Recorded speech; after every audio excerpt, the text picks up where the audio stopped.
everybody. Welcome back to Unapologetically Woman. This year we're celebrating phenomenal women all across Kentucky who make no apologies for their perspectives or the impact that they're making in the community.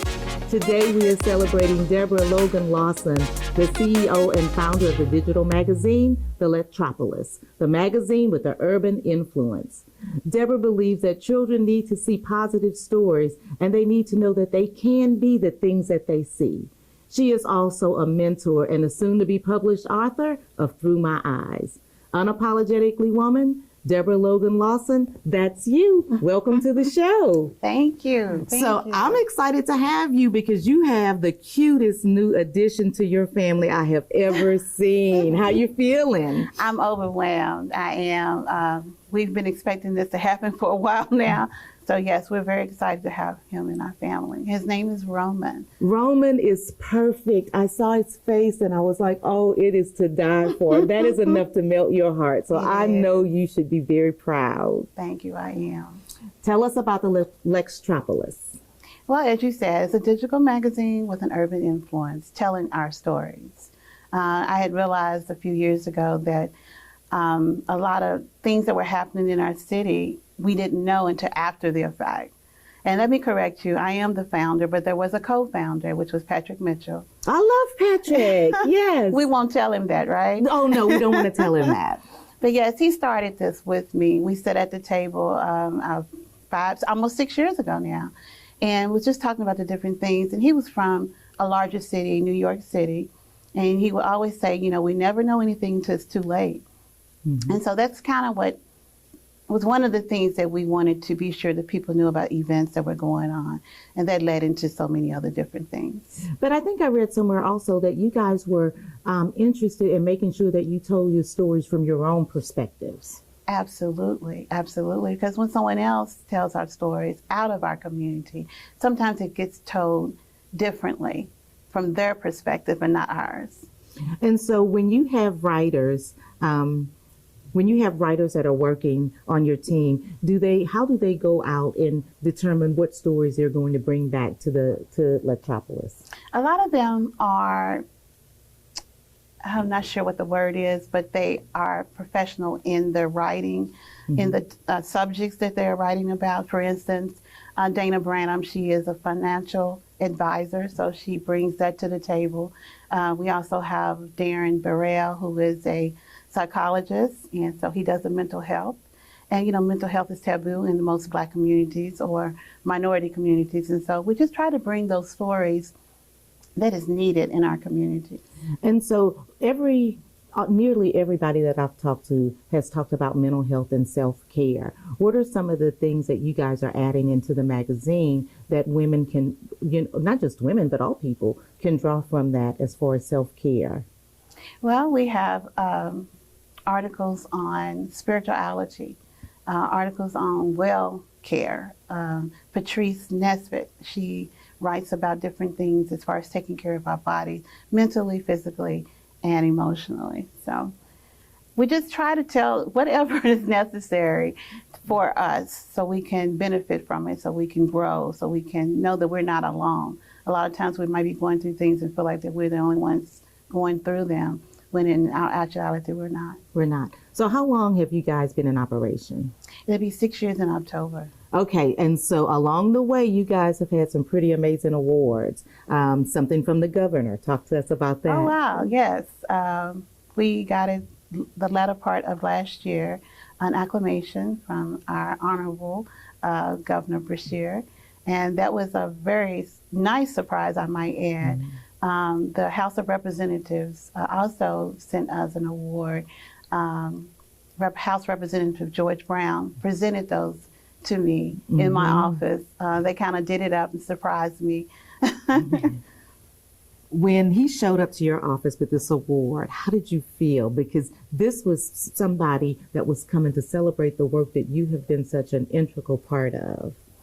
Well, let's keep in mind, I was surprised because I was working, doing my daily routine, and one of the team members, Connie Rayford, came in with her video camera. She's always taking pictures and so forth. And so she come in, and my brother and I was sitting at my desk discussing business, and next thing I look up and there was George Brown. And so I stopped and I kind of had to pay attention, to what was happening. But yes, it was phenomenal that they did what they did for me. But that's not all. The mayor has presented you with a proclamation. Yes. Okay, yes. talk about that.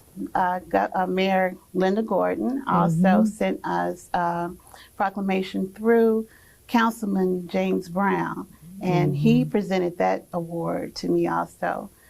Due to COVID, we was outside, so we took pictures outside and everything. Yes. How did COVID, everything due to COVID, but how did COVID change the way that you worked, or maybe the articles that were in you that you guys were highlighting? Well, obviously, because of COVID and the pandemic, we tried to keep the communities informed as far as wearing masks and where they could get vaccinations and so forth like that, and keep 6 foot, distances and things like that.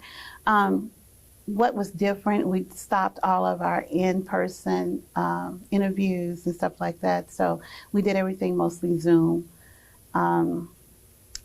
Advertising, I think that was the biggest thing that hurt us, because a lot of people wasn't sure about what they were going to do with their businesses. Some had to close, and losing employees and everything. They wasn't willing to spend money right then as far as advertising. Are you seeing things pick up now that I'm not sure if we're where we are exactly in COVID, but it seems like we're making steps forward. We're seeing the light at the end of the tunnel, and things have picked up a little bit, and I'm hopeful that, before the end of the year, things will get back to some normalcy. Okay, that's what everybody is looking for, some normalcy. Now, your reach is not just centralized and or localized to Kentucky. Your reach has expanded to other states as well. Is that correct? Yes, ma'am. And I'm excited about that. A lot of people think because it says Lextropolis that it's only benefiting Lexington, but it's not. That's just the name. We have interviewed individuals nationally. And so we're in Atlanta, we're in California. I even had someone in Egypt that was reading the magazine. And because a lot of times people are from here and they may no longer live here anymore, so they're keeping up to date what's going on here in Lexington. That's pretty awesome. If you have a reader from Egypt, I think that's pretty awesome. But the magazine is not the only thing that you do and that you have done. Mentorship has been a very important part of your life's work. Talk to us about that. Yes, I spent 22 years with the Lexington Police Department Community Action Division, PAL unit. What can I say? I've seen so many children come through that program and have done successful things. Mentorship was kind of the last program that I did with them, and I wound up being the mentoring coordinator alongside Connie Rayford and Jonathan Washington and a couple of other individuals. But we would take children places, a lot of kids had never been out of their particular neighborhoods or even out of the city. So it was nice to see them learn about various different things throughout our state and outside of the state as well. Well, and you know what? I think that's really important because you said it, I think you said it earlier. If you can't dream to be something that you don't even know exists. And I think that it's phenomenal that you guys were taking the students to go see things that they could dream about and could dream of becoming if that's what they chose to do. Right. And then we found a lot of kids are not college bound as well. So we created a program to shadow individuals so that, if they thought they might want to be a plumber or an electrician, those are great, honest jobs and they make plenty of money. Right. So we also just wanted to show them that whatever they wanted to be, that they could be that. We tried to show them the paths to take to be able to do that. Because I'll tell you one story. Most young boys want to be NFL players, NBA players. The dream. And I don't want to take any dream away from any kid. So I just wanted him to understand what it takes to get there.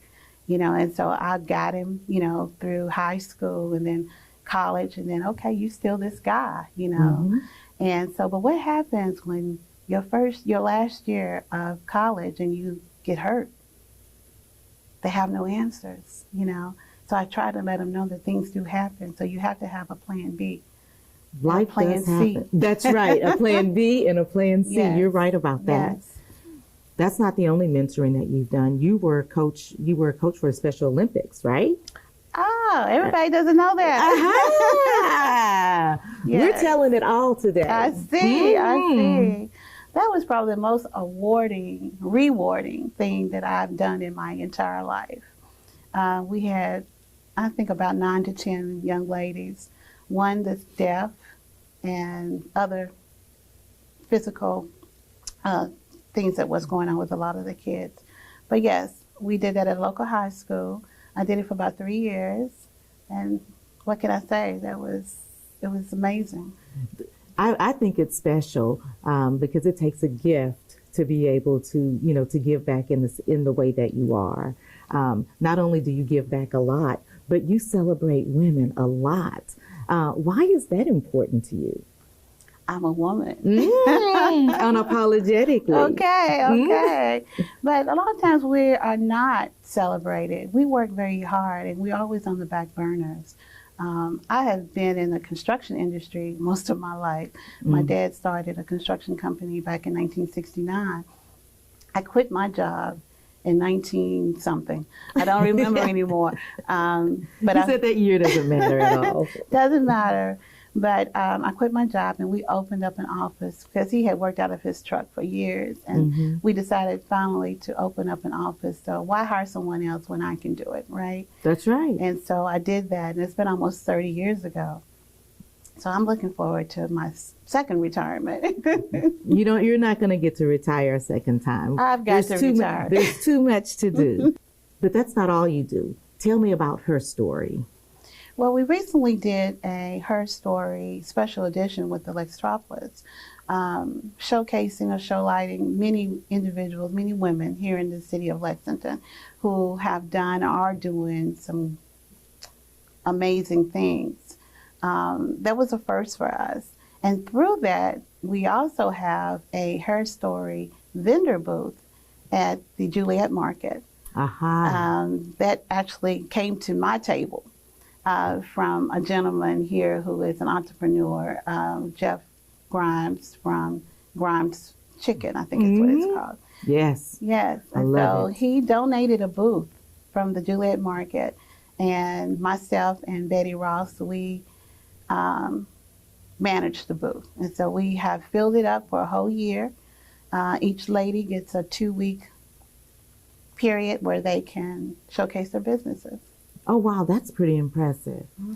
That's not all you do either. You talked about your work at Powell a little bit, but how does your faith, because I've seen you talk a whole lot about your faith. How does your faith affect your work, and how does that intertwine and intermingle? Oh, that's part of it every day. The Lextropolis wouldn't be here without my faith. This is definitely God. Because when I left the Police Activities League, I thought I was going to sit down and spend time with my family and not do anything else. Because for over 20 plus years, I worked 2 jobs. So this was my chance, to sit still. But it didn't happen. Because again, when I finally had that opportunity to sit down and watch television, I didn't like how our communities were being portrayed. And so I felt like something had to be done. I didn't know what, but I just knew something had to be done. And in talking to my friend Patrick, I was just telling him what I was thinking, and he said he would support me in whatever I did, and he has been that great supporter. See, that's awesome. I'll have to give Patrick some kudos when Do we have to? Well, we got to give him a little bit of love, just a little bit of love. Tell me about the book that you're writing, Through My Eyes. Wow. What has influenced you to write a book? Well, those that know me know I have a sister that's Down syndrome, and my life with her is the story that I want to tell. She's been real sick here in the last couple of years, and it's made me try to finish it, but I just haven't had the time to do so. But so many things, growing up with a Down syndrome sister, the fights I endured, because I always felt like I had to protect her.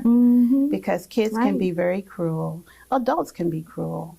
And so she was like my baby. And so that's the story I want to share. Well, and I hope that your book will be able to inspire other people, to at least take a second look, when you're treating somebody less than kind, maybe. Oh, absolutely. I hope so, because they are people too, and they just want to be treated the same. Okay, but that's not all you do. You're unapologetic. So these aren't the only things that you're doing. You're also a radio show personality. Tell us about what you do there. I kind of just fell in that position. Well, you fell and you're standing at the same time. Well, thank you for that. Actually, Joy Bolton-Berry had her first show, and I was kind of a supporter, and I would sit in and just listen, and pay attention and learn as well. From there, she stopped and someone else took over the show, and I was asked to be at the table with them. And so I did that, and it wound up kind of being my show. And so Get in where you fit in. it's been great, though. My relationship with Radio Lex has been awesome. They are a great team over there, and just listen to us every Thursday at 6 o'clock, and we will have some amazing conversations.